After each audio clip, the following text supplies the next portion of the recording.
अस्सलाम वालेकुम सज्जनों, की हाल चाल है? ठीक हो? अच्छा, पंजाबी की कहावत है, सियाने कहते हैं कि जिन्हां दे घर दाने उन्हां दे कमले भी सियाने। ये गल सच है। जिन्हां कोल खान पीन हुंदा है, जिन्हां नूं रब ने दिता हुंदा है, उन्हां दे निक्के वड्डे सारे बड़े दाना ते सियाने गिने जांदे ने। ਉਹ कोई चगल भी मार देन तो लोग उन्होंने बड़ी अहमियत देंदे ने जी, बड़ी गल कीती है। तो जिस गरीब कोल खान पीन नहीं यानी कि माड़ा है, वो लखां दी गल भी करदे ते चार बंदे बैठे इंज कहंदे ने कि चगल मारदा पिया। क्या ये गल सच है? गल इंज ही है। तो दोस्तों यही गुजारिश कि अजकल के हालात के मुताबिक पैसे बहुते कमाओ, अपने आप को इंप्रूव करो, साबित करो।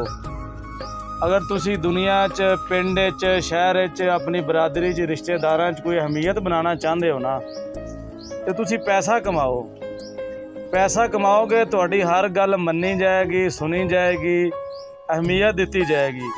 जे पैसे नहीं, तुसी लखां दी गल भी कर दिओ, उन्हां कहना एवें चगलां मारदा फिरदा बंदा।